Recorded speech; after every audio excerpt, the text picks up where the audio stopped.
Hello everyone! Ayan, sa wakas may i-upload ko na din tong kaganapan na to. Kung saan nga itong araw na to ay pupunta kami ng SM para mag-celebrate ng birthday nito kikiting namin. Walang iba, si Akashi. Kung makikita nyo nga, diba, sobrang excited nga nitong anak namin. Hindi nga mapakali, panay tayo nga. Tila ba nagsasalita siya na, "Mama, bilisan nyo na, dada, kasi gusto ko nang pumasyal." At sa makikita nyo nga po pala dito sa video na to, ayan pala si Hiro. Ayan ay kapatid ni Akashi. Pero hindi sa amin yan. Hindi namin siya pag-aari. And ayun, hindi namin din siya pwede isama kasi nga wala yung preference niya. And also, hindi namin kaya silang dalawa na bubuhatin dito sa likod dahil maaari sila malaglag, dahil malikot sila pag magkasama nga silang dalawa.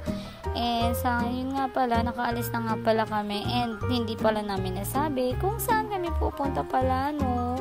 Syempre, walang iba kundi sa SM Fairview.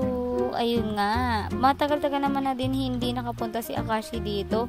Natingin ko mga 3 months pa ata yun nung huli niya napunta.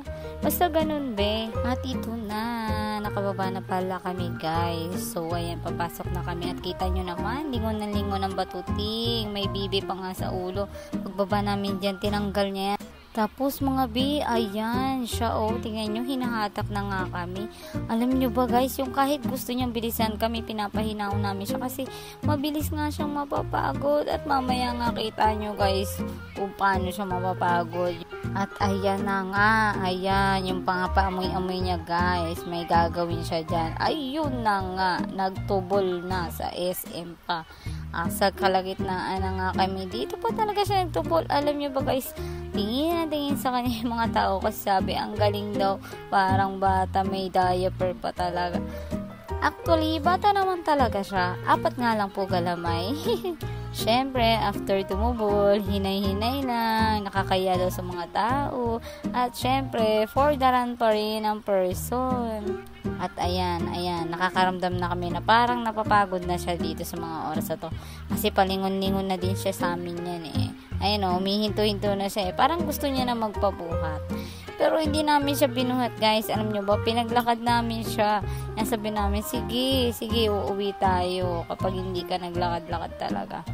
Pero hindi siya nagtagumpay, mga ti. Ayan, pinaglakad pa rin namin siya. Kasi ayaw naman namin siya sanayin na mabuhat-buhat. Kasi nga, minsan lang naman ito lumabas. Lagi naman na kami nasa bahay, nakakulong yan. And nung last punta din naman niya dito sa SM is 3 months old pa siya. Ngayon na lang ulit siya nakapunta na mag-1 year old na lang siya. Kaya nga ginusto namin pumunta dito para mag-walk siya, para din makalakad-lakad siya kung saan ganoon, may exercise yung mga paa niya. Palagi na lang siya nakahiga kung tutuusin lang. Ayun, pretty lang sa bahay. Kaya ito, pinag-joy naman namin. Makapaglaro man siya, makapag-enjoy dito, makapag-play, ganoon.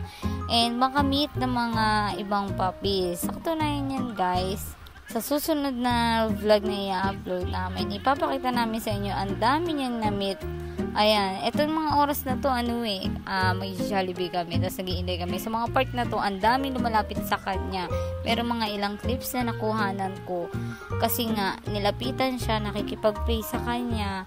Tapos, ayun, hindi siya matigil, nagwawala-wala pa yan. Panay tahol-tahol pa yan ng mga lumalapit sa kanya. And yun nga, balik tayo dito sa kwento ko kanina. And ayun na nga si Dada, nag-aantay nga kami sa mga oras na to kasi nakapila si Dada sa loob.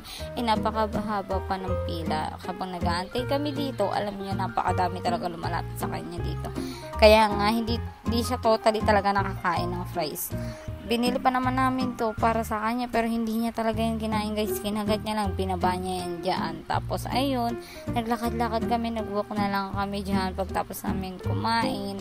Tapos nag-picture kami, guys. Abangan niya yung mga upload namin. May mga in-upload naman na kami. It's onte lang, hindi ganun karami. So ayun lang, maraming salamat sa inyo, guys. Sana nag-enjoy kayo sa aming video. Maraming salamat.